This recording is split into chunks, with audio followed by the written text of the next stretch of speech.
So hello नमस्कार my dear friends. अब तक क्लास 11 से लेके क्लास 12 तक आपने जो अकाउंटिंग पढ़ी है उस अकाउंटिंग में दो एंटिटी को आप कवर कर चुके हैं। क्लास 11th में आपने अकाउंटिंग देखी थी सोल प्रोप्राइटरशिप की, जहां पे क्या किया आपने, जर्नल एंट्री बनाई या फिर उसका सब्स्टिट्यूट सब्सिडरी बुक्स आपने प्रिपेयर की। चाहे सब्सिडरी बुक्स बनाई हो चाहे जर्नल एंट्री बनाई हो, अल्टीमेटली उनकी आपने क्या किया है, लेजर अकाउंट भी प्रिपेयर की। देन एक स्पेसिफिक डेट पे हम समरी बनाते हैं with help of trial balance, और उसी ट्रायल बैलेंस को हम प्रेजेंट कर देते हैं फाइनल अकाउंट में, जहां से हमें बिजनेस की प्रॉफिटेबिलिटी का भी आइडिया लग जाता है और फाइनेंशियल साउंडनेस क्या है, बिजनेस की फाइनेंशियल पोजीशन क्या है, इस बात का भी पता चल जाता है। सेम अकाउंटिंग होती है आपकी पार्टनरशिप की, लेकिन पार्टनरशिप के केस में हमने कुछ और एक्स्ट्रा बातें पढ़ी थी। और एक्स्ट्रा बातें क्या पढ़ी थी पार्टनरशिप से रिलेटेड, कि पार्टनरशिप के केस में प्रॉफिट जो है वो सीधा का सीधा कैपिटल में जाके ऐड नहीं हो जाता है, क्योंकि वहां पे एक मालिक नहीं होता है, वहां पे प्रोप्राइटर होते हैं मोर देन वन। तो मोर देन वन प्रोप्राइटर होते हैं, देन उनमें जो प्रॉफिट का डिस्ट्रीब्यूशन है वो किस तरीके से होगा, कैसे कुछ होगा, तो वो होता है एज पर पार्टनरशिप डीड। तो ये हमने बात की थी चैप्टर 1 में पार्टनरशिप में। उसके बाद हमने कुछ और केसेस भी देखे थे पार्टनरशिप के केस में, कि सर रिकॉन्स्टिट्यूशन हो जाए, मतलब पीएसआर में चेंज हो जाए, चाहे वो किसी भी रीजन से हो, एडमिशन ऑफ न्यू पार्टनर की वजह से हो या फिर रिटायरमेंट की वजह से हो या फिर डेथ की वजह से हो या फिर एग्जिस्टिंग पार्टनर्स में ही पीएसआर का चेंज हो जाए, तो उस केस में कौन कौन से टॉपिक जो है वो अराइज होते हैं, जिनमें हमने न्यू पीएसआर कैलकुलेट करना सीखा था, गुडविल का अकाउंटिंग ट्रीटमेंट देखा था, revaluation of assets and reassessment of liabilities देखा था, उसके बाद accumulated profits reserve and losses भी देखा था। इसके अलावा लास्ट में जाते जाते कि अगर मान लीजिए बिजनेस बंद करने की नौबत आ जाए, पार्टनरशिप का जो बिजनेस है आपको बंद ही करना है, तो उस सिचुएशन में डिसोल्यूशन ऑफ पार्टनरशिप की जो आपकी अकाउंटिंग ट्रीटमेंट है वो कैसे क्या कुछ होता है, ये सारी बातें हम देख चुके हैं। आज की क्लास में हम बात करेंगे कंपनी की अकाउंटिंग की। अब कंपनी की अकाउंटिंग क्या बिल्कुल डिफरेंट होती है? नहीं। परचेज गुड्स फ्रॉम मोहन, क्या एंट्री करते आए हो? Purchase account debit to Mohan, तो कंपनी में भी वही एंट्री होगी। Rent paid, rent account DR to cash, जी हाँ, सोल प्रोप्राइटरशिप में भी यही एंट्री होती है, पार्टनरशिप में भी यही होती है, कंपनी में भी यही होती है। ऐसा नहीं होता है कि कंपनी की अकाउंटिंग में जो अकाउंटिंग का सिस्टम है वो बदल जाएगा, वही तीन नेचर होते हैं, पर्सनल, रियल एंड नॉमिनल, और वही रूल एप्लीकेबल होते हैं। लेकिन फिर भी कंपनी की अकाउंटिंग जो है वो हमारे सिलेबस में डाली हुई है, और कहने को बहुत सारी चीजें ऐसी पढ़ेंगे जो हमने अभी तक नहीं पढ़ी। जी हाँ, तो कंपनी के केस में क्या कुछ एक्स्ट्रा होता है, ठीक है, जो अब तक नहीं होता था, वो सारी बातें हम इस क्लास में करने वाले हैं कि कंपनी बेसिकली क्या है, क्यों कंपनी की हमें जरूरत पड़ी। तो चलिए स्टार्ट करते हैं आज की क्लास। और आज की क्लास में हम पढ़ते हैं ओवरव्यू ऑफ कंपनी, और चैप्टर का नाम है आपका इश्यू ऑफ शेयर। ये एक यूनिट है आपकी, ठीक है, 12th क्लास में एक यूनिट जो थी वो थी पार्टनरशिप, सेकंड जो आपकी यूनिट है वो क्या है, कंपनी अकाउंटिंग। और कंपनी अकाउंटिंग में आज हम क्या स्टार्ट करने वाले हैं, आज हम स्टार्ट कर रहे हैं इश्यू ऑफ शेयर, जिसमें बात करेंगे हम कंपनी की।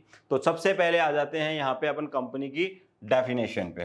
तो कंपनी की डेफिनेशन, इससे पहले मैं स्टार्ट करूँ यहाँ पे इसके बारे में कुछ बोलना, तो उससे पहले ये बात कर लेते हैं अपन कि कंपनी की जरूरत क्यों पड़ी, एक नई बिजनेस एंटिटी बनाने की हमें क्या जरूरत पड़ी।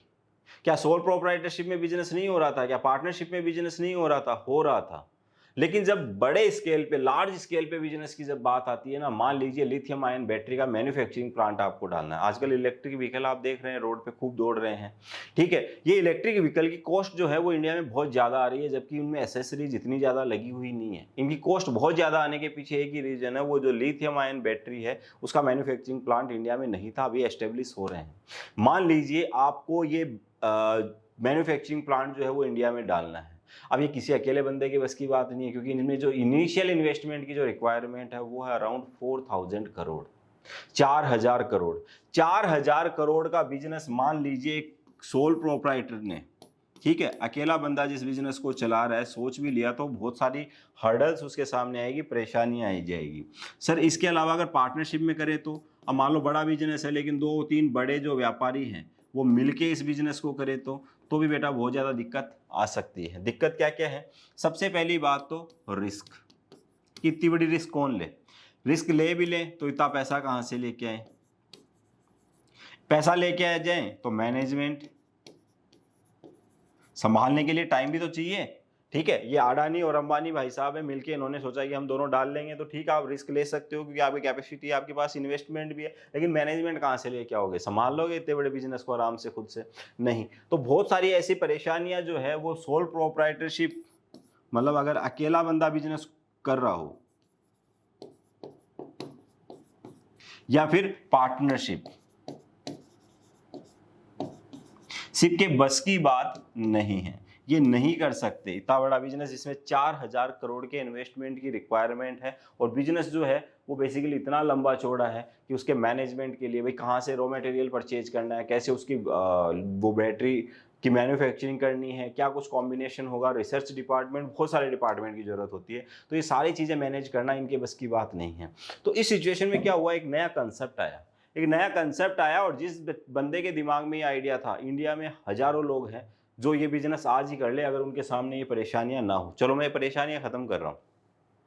परेशानियां कैसे खत्म करूंगा? आप में से एक बंदा बैठा है, सामने बैठ रहा है, बंटी देख रहा है क्लास को, और बंटी बोल रहा है कि सर मेरे जो जेब में सिर्फ 10,000 ही है, और मैं पैसा बिजनेस, ये जो 10,000 है ना, इससे कुछ इसी टाइप का बिजनेस स्टार्ट करना चाहता हूँ। तो बंटी अगर इसी टाइप का बिजनेस आपको स्टार्ट करना है 4,000 करोड़ का, तो अपना 10,000 जो है वो इन्वेस्ट कर दीजिए। आपके 10,000 से क्या होगा, आप जैसे कई बंटी इंडिया में बैठे हैं, किसी को 1 लाख इन्वेस्ट करना है, किसी को 1 करोड़ इन्वेस्ट करना है, किसी को 500 इन्वेस्ट करना है, किसी को 100 इन्वेस्ट करना है, जिसकी जितनी इच्छा हो उतना शेयर जो है कंपनी में परचेज कर लीजिए। जी हाँ, एज ए प्रोपराइटर आप अपना हिस्सा क्या कर रहे हैं, कंपनी से खरीद रहे हैं कि ये मेरा इन्वेस्टमेंट पकड़िए, इतने के लिए मालिक मैं हो गया। ऐसे करते करते कंपनी के पास 4,000 करोड़ इकट्ठा हो जाएगा, और वो बंदा जिसने ज़्यादा पैसा लगाया है डेफिनेटली वो मैनेजमेंट में पार्टिसिपेट करेगा, और बिजनेस क्या है आपका, चल पड़ेगा। तो जो सपना आपने देखा था 10,000 रुपए के साथ, वो सपना आपका पूरा हो गया, और इंडिया को एक बिजनेस मिल गया 4,000 करोड़ के इनिशियल इन्वेस्टमेंट के साथ, जो इंडिया में एम्प्लॉयमेंट भी प्रोवाइड करवाएगा। तो आप देख रहे हैं, कंपनी एक ऐसा कंसेप्ट है जो ओवरऑल आपकी कंट्री की जो है ना पूरी सीरत सूरत सब बदल देता है। ठीक है, तो इसलिए कंपनी एग्जिस्टेंस में आई। आप समझिए कंपनी की डेफिनेशन क्या कहती है? A company is an association of person, खूब सारे लोग मिलके, ठीक है, लोग या फिर ऑर्गेनाइजेशन। देखिए यहाँ पे पर्सन्स कहा गया है, यहाँ पे एक चीज आपको समझनी होगी, पर्सन्स और इंडिविजुअल में थोड़ा डिफरेंस होता है। किसमें डिफरेंस होता है?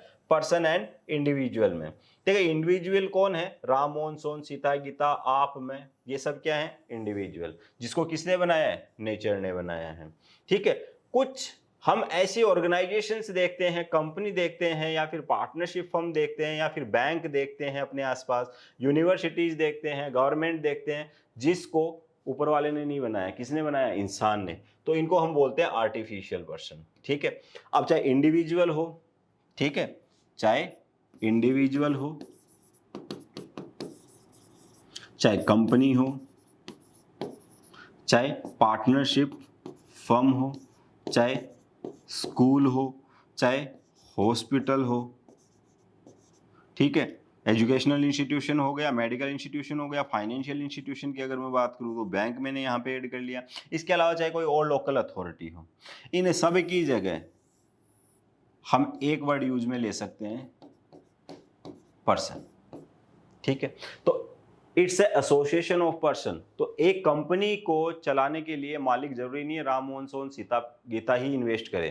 कोई कंपनी, दूसरी कंपनी भी किसी कंपनी के शेयर परचेज कर सकती है, कोई स्कूल भी किसी कंपनी के शेयर्स में पैसा इन्वेस्ट कर सकती है। तो कोई भी ऑर्गेनाइजेशन, कोई भी इंस्टीट्यूशन, कोई भी अथॉरिटी जो है वो पैसा इन्वेस्ट कर सकती है। तो यहाँ पे क्या है? एसोसिएशन ऑफ पर्सन है, एक एसोसिएशन बन गई पर्सन्स की। इन सब ने क्या किए हैं? इन सब ने पैसा कंट्रीब्यूट किया है, और इनका पर्पज क्या था? एक कॉमन पर्पज था कि सर लिथियम आयन बैटरी का मैन्युफैक्चरिंग प्लांट इंडिया में एस्टेब्लिश करना है। ऐसा नहीं है एक बंदा बोल रहा है कि भाई मेरा पैसा जो है ना, मेरे पैसे से आपको, आप गरीबों को खाना खिला देना। एक बंदा बोल रहा है कि नहीं, मेरे पैसे से गरीबों को 1 रुपए का खाना नहीं खिलाना है, पूरा का पूरा पैसा जो है ना वो प्रॉफिट कमा के लेके आना चाहिए। ठीक है, तीसरे का मोटो कुछ और है, चौथे का मोटो और कुछ और है। मेरा पैसा जो है ना 2 साल में डबल हो जाना चाहिए, मुझे थाईलैंड की एक ट्रिप मार के आनी है। ठीक है, तो ऐसे अलग अलग मोटो नहीं होंगे, सबका जो पर्पज है वो सेम होना चाहिए। It is an artificial person. अब ये तो बात तय रही, कंपनी को कौन बना रहा है? कंपनी को बना रहा है लॉ। कौन बना रहा है? लॉ, या फिर हम कह सकते हैं कॉन्स्टिट्यूशन। ठीक है। कॉन्स्टिट्यूशन में एज पर कंपनीज एक्ट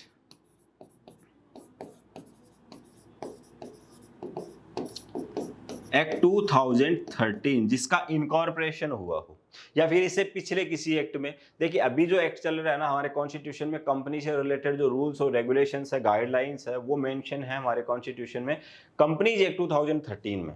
क्या ये हमेशा से कंपनीज एक्ट 2013 था? नहीं, पुराना कानून हमें अंग्रेज दे के गए थे, उसके बाद धीरे धीरे हमने उसमें मॉडिफिकेशन किया, चेंजेस किया हमारे अकॉर्डिंग, और उसको पूरा इंडियन जो कॉन्स्टिट्यूशन बनाने की हम कोशिश करते जा रहे हैं। उसी में एक स्टेप है कि जो आपका कंपनीज एक्ट 1956 था उसको चेंज करके, अपडेट करके आपने कर दिया कंपनीज एक्ट 2013।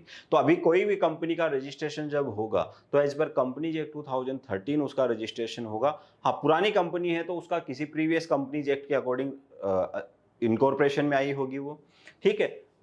तो क्या है, बात कर रहे हैं हम यहाँ पे कुछ पर्सन्स हैं जिनकी एक एसोसिएशन है और उनका एक कॉमन पर्पज है कि कॉमन पर्पज के लिए हमारा पैसा जो है वो यूज में लिया जाना चाहिए। It is an artificial person. Artificial क्यों कह रहे हैं? इसको नेचर ने नहीं बनाया, इसको किसने बनाया है?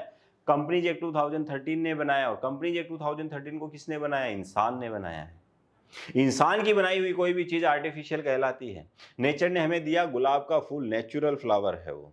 इंसान ने भी एक गुलाब का फूल बनाया लेकिन वो प्लास्टिक का है, तो हम उसको क्या बोलते हैं? आर्टिफिशियल फ्लावर है ये, ठीक है, आर्टिफिशियल रोज है। तो ऐसी कंपनी भी क्या है? एक आर्टिफिशियल पर्सन है, नेचुरल पर्सन नहीं है। Having a corporate legal entity distinct from its members. ये अपनी एक कॉर्पोरेट एंटिटी रखती है और अपने मेंबर से जो है ना बिल्कुल डिफरेंट है। एग्जाम्पल देखिए यहाँ पे, एक कंपनी फॉर्म हुई, एक कंपनी फॉर्म हुई, ठीक है, बहुत सारे फ्लोर हैं, कंपनी है ना, बड़ा बिजनेस है, ठीक है, बहुत सारे फ्लोर हैं इस कंपनी में। ये कंपनी फॉर्म हुई और इस कंपनी में क्या हुआ? मिस्टर रंजीत ने क्या किया? मिस्टर रंजीत के पास वैसे तो कितना भी पैसा हो हमें उससे कोई लेना देना नहीं है, बट इन्होंने 5000 जो है इन्वेस्ट कर दिया, ठीक है। क्या कर दिया? 5000 इन्वेस्ट कर दिया इस कंपनी में। अब क्या हुआ? मिस्टर रंजीत की किसी रीजन की वजह से या कुछ क्राइम उन्होंने कर दिया था, ठीक है। अब रंजीत का नाम जो पुराने मतलब बच्चे तो सारे के सारे नए हैं, लेकिन पुरानी मूवीज अगर देखते हैं तो इस नाम का एक कैरेक्टर है जो आपको पुरानी मूवीज में दिख जाएगा, ठीक है। तो कोई अपराध कर दिया उसने, संदिग्ध अपराध कर दिया, और कोर्ट आया, गवर्नमेंट आई रंजीत के घर पे और पकड़ के कॉलर रंजीत की जेल में डाल दिया।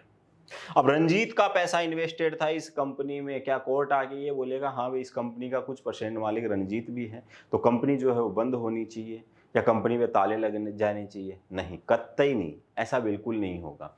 क्योंकि कंपनी का अपना जो एग्जिस्टेंस है वो शेयर होल्डर से डिफरेंट है। रंजीत ने खरीद रखे हैं, रंजीत कल बबलू को बेच देगा, बबलू किसी और को बेच देगा, वो किसी और को बेच देगा, वो किसी और को बेच देगा, कंपनी को कोई लेना देना नहीं है। कंपनी के पास पैसा है, अब आपस में ये शेयर जो है ना तू रख चाहे आपस में ट्रांसफर करते रहो, कोई उससे फर्क नहीं पड़ता। तो अपने मेंबर से बिल्कुल अलग है। मेंबर्स कौन है? शेयर होल्डर्स, ब्रैकेट में बताया हुआ है। And A common seal. अब सर आपने कह दिया ये तो आर्टिफिशियल पर्सन है। आर्टिफिशियल पर्सन है, हमारी तरह हाथ पांव तो इसके होते नहीं है, तो साइन वाइन करने की जरूरत आती है, तब क्या करती हैं? तो इसकी एक सील होती है, जो भी कंपनी का डॉक्यूमेंट होता है, जो भी लीगल डॉक्यूमेंट होता है, उसके ऊपर वो सील, वो ठप्पा टिका दिया जाता है, ठीक है। और वो डॉक्यूमेंट जो है वो बिल्कुल वैलिड डॉक्यूमेंट हो जाता है, ऐसे माना जाता है जैसे कंपनी ने कोई एग्रीमेंट किया है। तो बात समझ में आ रही है? कंपनी की अपनी एक सील हो गई है जो कंपनी के सिग्नेचर का काम कर रही है। इट मीन्स कंपनी कोई भी एग्रीमेंट कर सकती है, कंपनी किसी के ऊपर केस फाइल कर सकती है, कोई कंपनी के ऊपर केस फाइल कर सकता है। अब कंपनी के ऊपर केस फाइल किया, मेरे पास रिलायंस लिमिटेड में किसी ने केस फाइल कर दिया, मेरे पास 500 शेयर, इट मीन्स मेरे ऊपर केस फाइल नहीं हुआ है, वो रिलायंस लिमिटेड पे हुआ है, क्योंकि शेयर होल्डर और कंपनी तो दोनों अलग अलग है ना। अभी आपने कहा था बिल्कुल दोनों अलग अलग हैं। मेरे ऊपर कुछ भी, मेरी पर्सनल लाइफ में कुछ भी होगा उससे कंपनी को कोई फर्क नहीं पड़ेगा, कंपनी की पर्सनल लाइफ में कुछ भी हो रहा हो उससे मुझे फर्क नहीं पड़ेगा। हाँ, मेरा जो इन्वेस्टमेंट है उसके ऊपर ज़्यादा ज़्यादा इम्पैक्ट आ सकता है। तो ये बात थी हमारी कंपनी की डेफिनेशन की। आगे बढ़ते हैं। अब नेक्स्ट जो हमारे सामने टॉपिक आता है वो आता है काइंड्स ऑफ कंपनी, कि सर कंपनी में भी कुछ वेरिएंट होते होंगे।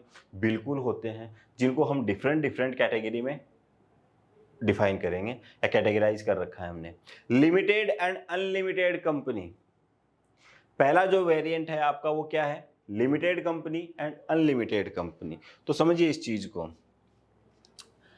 कि लिमिटेड एंड अनलिमिटेड जो है वो कौन से किस पॉइंट ऑफ व्यू से कही जा रही है? लायबिलिटी के केस में। ठीक है, तो यहां पे समझिए, एक कंपनी है जिसमें शेयर होल्डर की लायबिलिटी जो है वो अनलिमिटेड है, तो उस कंपनी को हम कहते हैं अनलिमिटेड कंपनी। क्या कहते हैं? Unlimited company. और एक कंपनी जिसमें शेयर होल्डर की लायबिलिटी जो है वो लिमिटेड है। लिमिटेड कैसे? मान लो मैंने एक कंपनी के 100 रुपीज वाले टोटल 5 शेयर्स परचेज कर रखे हैं, तो मैंने कितना पैसा इन्वेस्ट कर रखा है? 500। अब कंपनी जो है ना ये पूरे 500 एक साथ नहीं लेती है, जैसे जैसे जरूरत होती है वैसे वैसे लेती रहती है। कंपनी डूब गई, कंपनी डूब गई, कंपनी ने इन 500 में से मेरे से अभी 100 रुपए लेने बाकी है, 400 रुपए ले चुकी है, तो कंपनी डूब गई, नुकसान में हो गई। अब क्या होगा? अब कंपनी का हिसाब किताब करने के लिए कोर्ट कहेगा कि मालिक घर घर जाइए और अपने घर से पैसा लेके आइए और कंपनी के जो भी बाहर वाले लेनदार है, ठीक है, उनका हिसाब किताब कीजिए। तो मैं बीइंग ए प्रोप्राइटर, मैंने भी कंपनी में 500 इन्वेस्ट कर रखा है, तो मेरे से आप कंपनी मैक्स टू मैक्स कितना ले सकती है? 500। उसके अलावा अब कहा जा रहा है कि बैंक का लोन इतना हो गया है कि वो ही नहीं चुक पा रहा है, लेकिन बैंक का लोन तो चुकाना पड़ेगा मालिकों को, सबको मिलके, ठीक है, तो 500 के अलावा आपके 100 रुपए और इससे आ रहे ना, ऐसा नहीं हो सकता। मैक्स टू मैक्स मेरे से कितना लिया जा सकता है? 500। मैंने इस कंपनी में इन्वेस्टमेंट कितना था, कितना प्रॉमिस किया था? 500 का। तो मेरी लायबिलिटी जो है वो लिमिटेड हो गई है अप टू फेस वैल्यू। मतलब एक शेयर के ऊपर 100 रुपए देने की लायबिलिटी है। अगर आपके पास 5 शेयर है तो आपकी मैक्स टू मैक्स लायबिलिटी कितनी है? 500। इसको कहते हैं हम लिमिटेड लायबिलिटी। अनलिमिटेड लायबिलिटी में क्या होगा? आपका घर तक बेचा जाता है, तो सर हम तो ऐसे किसी कंपनी के शेयर खरीद ही नहीं पाएंगे, बहुत कुछ सोचना पड़ेगा। नहीं, आप बिल्कुल खरीद सकते हैं। जो अनलिमिटेड कंपनी होती है, इस टाइप की कंपनी एग्जिस्टेंस में नहीं है, नॉट इन एग्जिस्टेंस। ठीक है, गवर्नमेंट ने हटा दिया इनको कि नहीं, खत्म करो, ऐसा कोई हिसाब किताब नहीं होना चाहिए। भोली भाली पब्लिक जो है आप लोगों के चक्कर में आ जाती है और आप शनाब लोन ले लेते हैं, फिर लॉस बता के कंपनी को बंद कर देते हैं और बोल देते हैं लाओ पैसा चुकाओ, और खुद खा जाते हैं बाकी पैसा। तो ये सारे जो फ्रॉड वगैरह ये रोकने के लिए गवर्नमेंट ऑफ इंडिया ने क्या किया? इसको बैन कर दिया कि इंडिया में कोई भी कंपनी जिस फॉर्म अगर होगी तो उसकी लायबिलिटी क्या होनी चाहिए? लिमिटेड। अनलिमिटेड लायबिलिटी के साथ कोई भी नई कंपनी जो है उसका फॉर्मेशन नहीं हो सकता। नेक्स्ट हम कैटेगरी की बात कर रहे हैं यहाँ पे, private company and public company.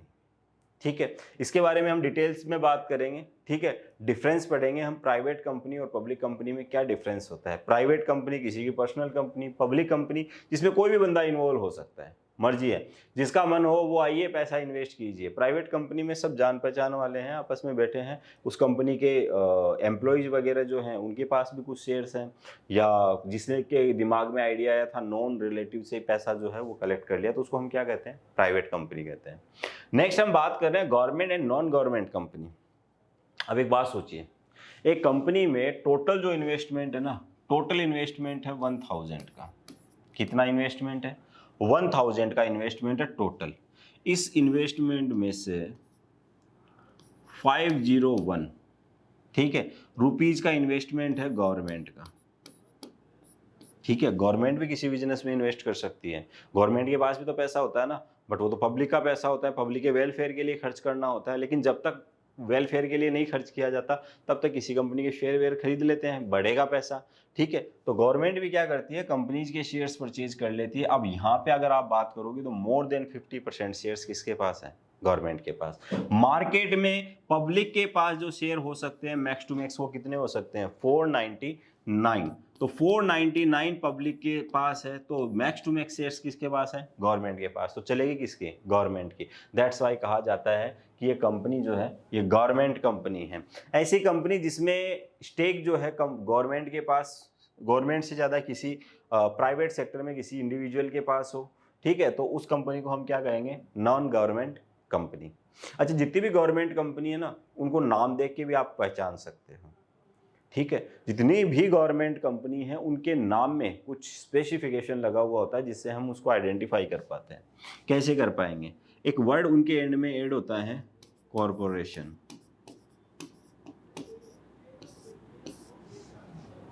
ठीक है, या हिंदी में अगर मैं इसको कहूं तो हम इसको कहते हैं निगम।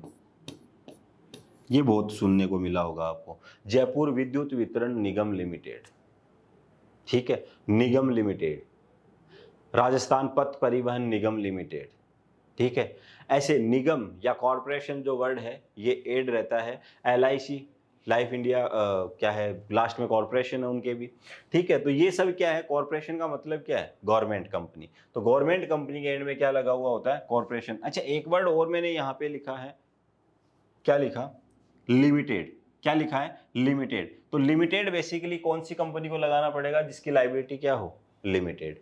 अब सर आपने कहा अनलिमिटेड कंपनी तो एग्जिस्टेंस में है ही नहीं है, तो हर कंपनी के लिए लास्ट में क्या हो गया, एक वर्ड ऐड करना जरूरी हो गया। तो आप कोई भी कंपनी का नाम अगर देखेंगे तो उस नाम में लास्ट में आपको क्या दिखेगा, LTD, लिमिटेड। इसका मतलब ही क्या है, इसका मतलब है कंपनी की कंपनी के शेयर होल्डर्स जो है उनकी लायबिलिटी जो है वो लिमिटेड है up to face value of share.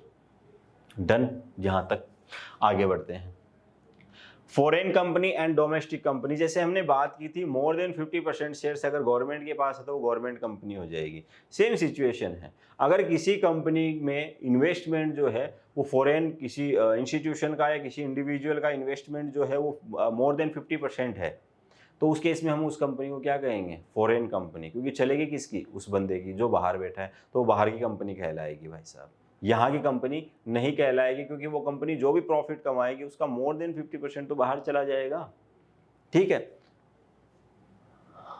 Next, holding and subsidiary company. अब इसको समझिए आप, holding company and subsidiary company ये क्या होती है। देखिए एक कंपनी चल रही है XYZ लिमिटेड और एक कंपनी चल रही है ABC लिमिटेड। अभी मैंने आपको कहा था किसी भी कंपनी में कोई दूसरी कंपनी भी इन्वेस्ट कर सकती है, तो ABC लिमिटेड के मोर देन 50% शेयर्स किसने खरीद रखे हैं, XYZ लिमिटेड ने। XYZ लिमिटेड ने इसके बहुत सारे शेयर्स खरीद रखे हैं, तो इस कंपनी का मालिक कौन हुआ, XYZ लिमिटेड। ABC लिमिटेड का मालिक कौन है, XYZ लिमिटेड। XYZ लिमिटेड का होल्ड है किसके ऊपर, ABC लिमिटेड पे। तो यहाँ पे इन दोनों कंपनीज के बीच में एक रिलेशन बन गया है, और इस रिलेशन को हम क्या कहते हैं, इस रिलेशन को हम कहते हैं, ये रिश्ता क्या कहलाता है, तो बेटा ये रिश्ता कहलाता है, इसको हम कहेंगे होल्डिंग कंपनी, और इसको हम कहेंगे सब्सिडरी कंपनी। ये होल्डिंग कंपनी हो गई है और ABC लिमिटेड क्या हो गई है, सब्सिडरी कंपनी। क्यों, क्योंकि XYZ लिमिटेड के पास ABC लिमिटेड के मोर देन 50% शेयर्स हैं, ठीक है। तो ये हो गया अपना एग्जाम्पल किसका, holding company and subsidiary company का। तो कंपनी के जो वेरिएंट है वो कई टाइप के हैं, आपने देख लिया। सारी कंपनी जो है वो लिमिटेड वर्ड लगाएगी, ये तो बात क्लियर हो गई है। दूसरी बात, सारी कंपनी प्राइवेट भी हो सकती है और पब्लिक भी हो सकती है। एक प्राइवेट कंपनी गवर्नमेंट भी हो सकती है, नॉन गवर्नमेंट पब्लिक कंपनी भी ये ऐसे हो सकती है। अच्छा, नॉन गवर्नमेंट कंपनी जो है वो फॉरेन या डोमेस्टिक हो सकती है। उसके अलावा होल्डिंग एंड सब्सिडरी भी हो सकती है। तो ऐसा नहीं है कि एक कंपनी में एक ही वैरायटी मिलेगी, वैरायटी मिलेगी सारी, बट इन कैटेगरीज में हम कंपनीज को डिवाइड कर सकते हैं। आगे बढ़ते हैं, आगे बढ़ते हैं तो यहाँ पे बात आती है difference between private and public company. Sir इसके बारे में डिटेल में बात करनी थी हमें, बिल्कुल करनी थी, अब कर लेते हैं। मैंने क्या कहा, मेरे दिमाग में एक आइडिया आया, और आइडिया जो है तो देखो बड़ा बड़ा इन्वेस्टमेंट है, लेकिन इतना भी बड़ा नहीं है कि हमें पूरे इंडिया में या पूरे वर्ल्ड में लोगों को मनाना पड़े कि आइए और हमारे साथ जुड़िए, ठीक है, मिले सुर मेरा तुम्हारा तो सुर बने हमारा। नहीं, हमारा सुर मिला लेंगे हम, कुछ नॉन लोग हैं, मिलके ही हम काम चला लेंगे, सबको हमें इन्वॉल्व करने की ज़रूरत नहीं है। तो उस केस में आप फॉर्म कर सकते हैं एक प्राइवेट कंपनी।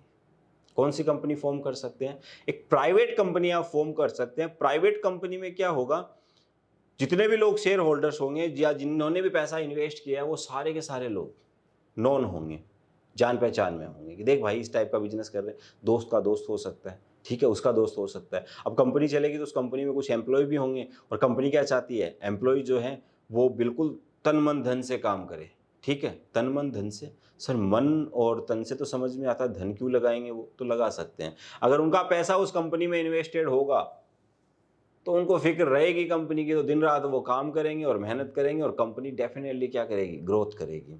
तो यहाँ पे जो हम बात कर रहे हैं वो बात कर रहे थे किसकी, प्राइवेट कंपनी की। अब प्राइवेट कंपनी के बारे में थोड़ा सा देख लेते हैं। तो प्राइवेट कंपनी में मिनिमम कितने लोग होने चाहिए, 2। मैक्स टू मैक्स कितने हो सकते हैं, 200। भाई नॉन जान पहचान एम्प्लॉय वगैरह 200 की लिमिट बहुत है, इससे ज्यादा लोग इकट्ठे होकर क्या करोगे, काहे की प्राइवेट कंपनी, फिर तो पब्लिक कंपनी हो गई, पूरी दुनिया जहान को आपने ऐड कर लिया, तो मैक्स टू मैक्स 200 हो सकते हैं। अच्छा, paid up capital minimum to minimum जो आपका इन्वेस्टमेंट है वो 1 लाख तो देखो होना ही चाहिए। अब कंपनी के केस में आप बात करो तो 1 लाख तो सर बहुत छोटी रकम है, ठीक है, ठीक है, बट ये क्या है, मिनिमम लिमिट है, ठीक है, मैक्सिमम नहीं है। अच्छा, ट्रांसफर ऑफ शेयर, एक बार किसी के पास कोई शेयर्स है तो क्या वो शेयर्स दूसरे को ट्रांसफर कर सकता है, तो कर तो सकता है, बट नॉर्मली ऐसा होता नहीं है, क्योंकि इसमें फॉर्मेलिटीज बहुत ज़्यादा हो जाती है, तो ये इतना आसान नहीं है। तो हम तो यही कहेंगे सर रिस्ट्रिक्टेड है, ऐसा नहीं किया जाता है। अच्छा, किसी कंपनी को देख के हम पता लगा सकते हैं कि ये प्राइवेट कंपनी है या पब्लिक कंपनी, हाँ उसका नाम देख के आप पता लगा सकते हैं। उसके नाम में आपको क्या मिलेगा, प्राइवेट लिमिटेड मिलेगा। क्या मिलेगा, प्राइवेट लिमिटेड। अब मैं बात करता हूँ पब्लिक कंपनी की। पब्लिक कंपनी, खुले हैं दरबार, जिसको आना है आओ, ठीक है, तू वसुदेव कुटुंबकम, पूरा जहान जो है वो हमारा घर है, ऐसा इनका मानना है, ऐसी इनकी विचारधारा है। तो गवर्नमेंट ने कहा आपकी मिनिमम पेड अप कैपिटल कितनी होनी चाहिए, 5 लाख रुपए तो होनी चाहिए। भाई पूरी दुनिया जहान के लोगों को आपने बुला लिया है, न्यूत लिया है यहाँ पे, मिनिमम 7 लोग होंगे, मैक्स टू मैक्स कोई लिमिट नहीं है, 1000, हाँ, लाख, हाँ, करोड़, हाँ, 2 करोड़, 5 करोड़, जितने लोग रखने हैं उतने लोग रखिए, कोई पाबंदी नहीं है, कोई बंदिशें नहीं है आपके पास, आप आज़ाद पंछी हैं, कितने भी लोगों को यहाँ पे आप एंट्री दे सकते हैं। अच्छा, ट्रांसफरेबिलिटी ऑफ शेयर्स, कोई रिस्ट्रिक्शन नहीं है, यहाँ पे भी आप आज़ाद पंछी हैं।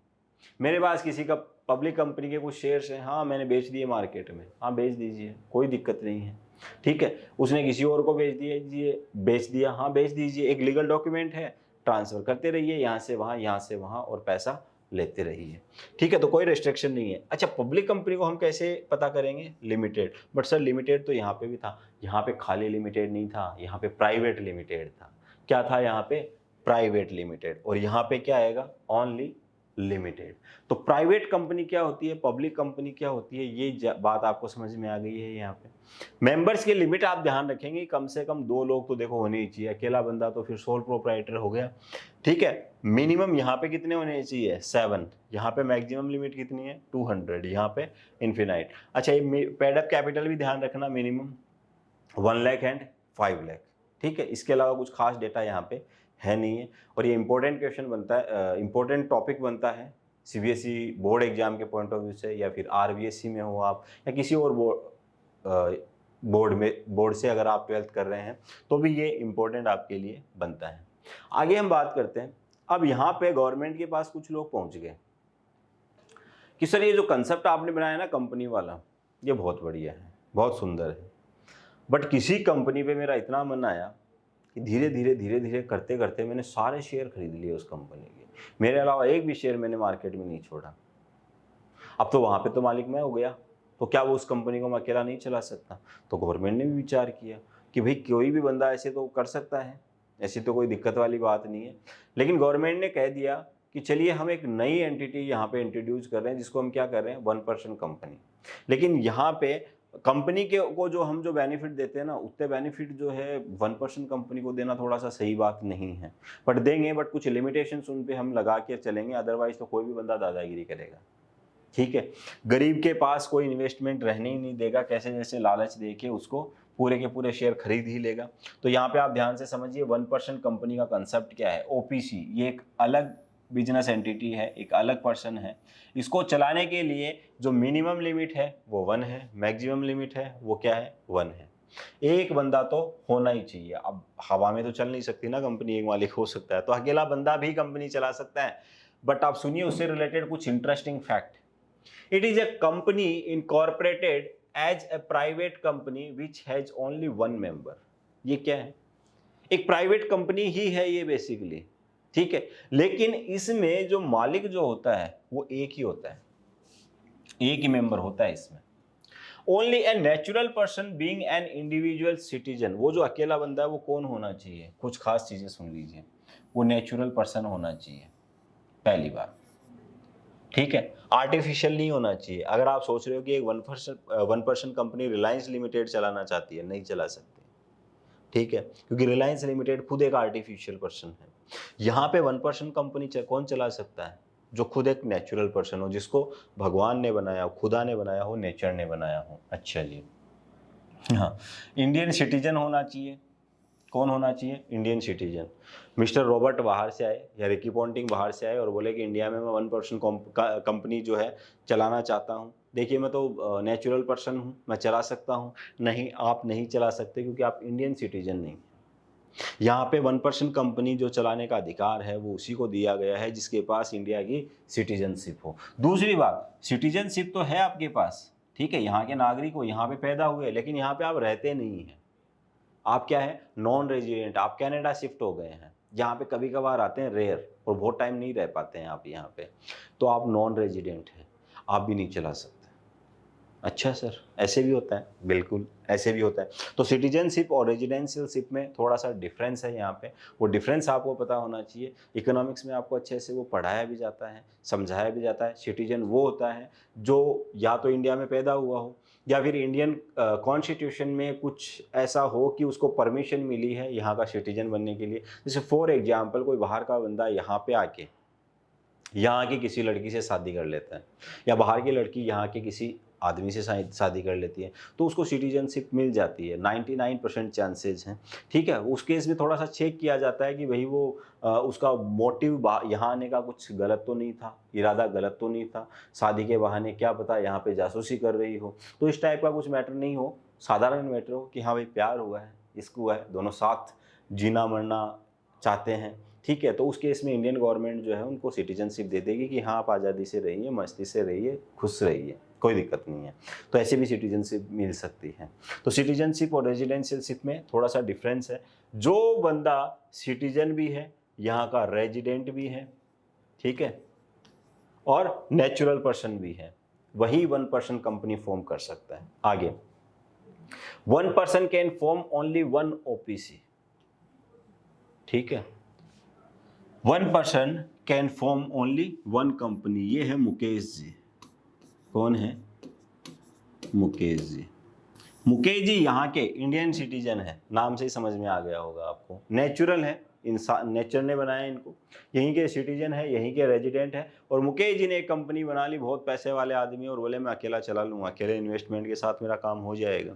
मुकेश जी ने कंपनी का फॉर्मेशन किया और कंपनी जो है देह दनादन चलने लगी। मुकेश जी को लगा यार एक कंपनी और डाल देता हूँ ना, गवर्नमेंट आ गई, एक ही, ठीक है, एक बंदा एक कंपनी, ठीक है। तो यहाँ पे पर्सन लिखना गलत होगा, यहाँ पे हम ये लिख सकते हैं 1 इंडिविजुअल, ठीक है, 1 इंडिविजुअल। देखो सारी जगह 1% कंपनी है, ये 1 इंडिविजुअल कंपनी होनी चाहिए, ऐसा ही होना चाहिए ना, 1 इंडिविजुअल कंपनी। 1% कंपनी तो इट मीन्स तो कोई भी कंपनी चला सकती है, बट उसके ऊपर तो रेस्ट्रिक्शंस थे, ठीक है। तो ये पर्सन जो है यहाँ पे हम यूज में ले रहे हैं, बाकी बेसिकली ये पर्सन नहीं है, इंडिविजुअल है। It can not be formed for charitable purpose. आप जो है ना कंपनी में रजिस्ट्रेशन करवा रहे हो, अकेले बंदे मालिक हो, और आप बोल रहे हो कि नहीं मैं तो चैरिटेबल पर्पज के लिए ये चीज़ चला रहा हूँ, तो क्यों गवर्नमेंट को बेवकूफ़ समझाया आप? चैरिटेबल के आड़ में कुछ ना कुछ आप बहुत ज़्यादा प्रॉफिट वाले काम कुछ करना चाह रहे हैं, तो गवर्नमेंट बोल रही है कि हाँ 1% कंपनी हम आपको दे देंगे, लेकिन ये झूठे चौंचले नहीं चलेंगे भाई। चैरिटेबल पर्पज के लिए आप 1% कंपनी का फॉर्मेशन नहीं कर सकते। अगर चैरिटेबल पर्पज के लिए आपको कुछ भी करना है तो ट्रस्ट बनवाइए आप, ठीक है, नॉर्मल कंपनी बनवाइए।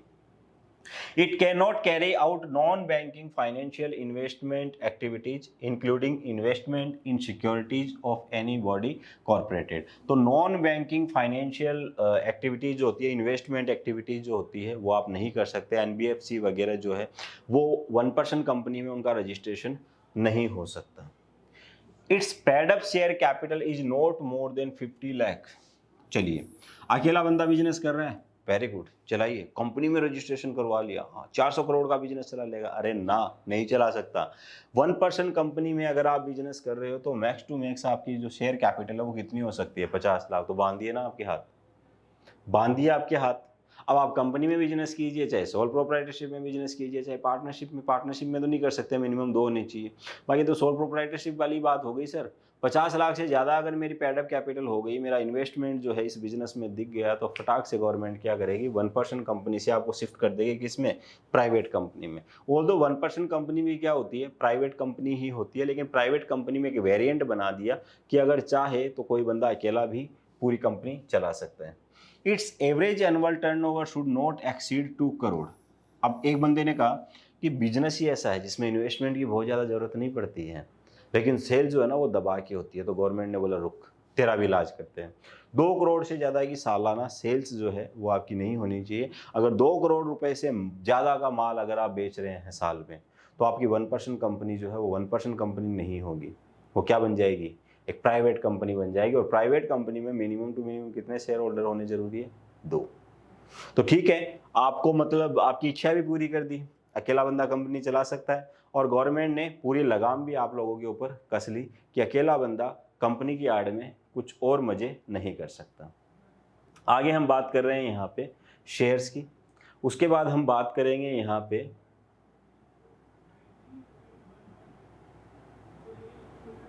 कंपनी से रिलेटेड कुछ और प्रोविजंस की। ठीक है, तो नेक्स्ट क्लास में हम मिलेंगे किसके साथ, शेयर्स के साथ। और शेयर्स में हम क्या पढ़ेंगे, शेयर्स क्या होते हैं, शेयर्स के टाइप कितने होते हैं, और इक्विटी शेयर क्या होते हैं, और प्रेफरेंस शेयर क्या होते हैं। तो अगली क्लास में मिलते हैं। Till then tata bye bye, thank you so much.